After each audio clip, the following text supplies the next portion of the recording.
Et avec nous Khalid Houssi. Bonjour Khalidou, vous étiez aux Bonjour. commandes du Journal de l'Afrique quand l'information est tombée hier soir. Il faut d'abord souligner le rôle qu'a joué le Qatar. L'émir a su rapprocher les deux rivaux.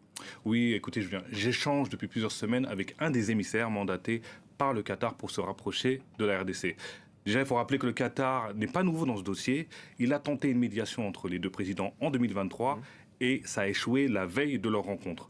Puis le Qatar est revenu à la charge envers le président Lourenço, mais le président Lourenço a déclaré au Qatar qu'il souhaite que ce conflit africain soit réglé par les Africains.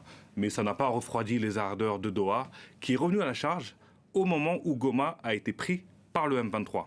Ensuite, tout s'est accéléré le 11 mars dernier. Pourquoi le 11 mars? Le 11 mars dernier, c'est le jour où le président Lourenço a rencontré Félix Tshisekedi et à la sortie de leur rencontre, il déclare: on va ouvrir des négociations entre le président Tshisekedi, donc la RD Congo, et le M23, ce qui était la ligne rouge.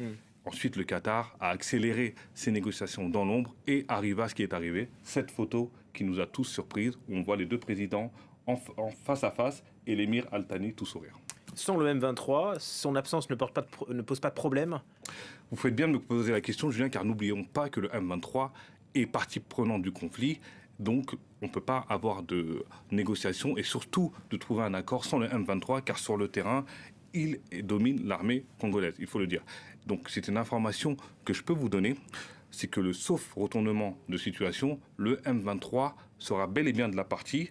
Corneille Nangaa a donné son accord de principe à Doha pour envoyer une délégation pour négocier avec Félix Tshisekedi. Même si on ne voit pas un représentant du M23 sur la photo, le M23 sera bel et bien de la partie. D'ailleurs, il se dit que d'autant que le Rwanda que le M23, les deux parties se réjouissent que le Qatar entre en jeu parce qu'il y avait une certaine méfiance envers le président Lourenço qui est considéré comme proche de la RDC et le Qatar est un interlocuteur qui est vu comme plus neutre dans le conflit. Est-ce qu'il y a un gagnant dans cette nouvelle séquence, Khalidou? Je dirais que les deux parties sont gagnantes. Le Rwanda, parce qu'il y avait des pressions internationales, on l'a vu, il y a eu des sanctions envers le Rwanda, donc ça va donner un peu une bouffée d'oxygène à Paul Kagame.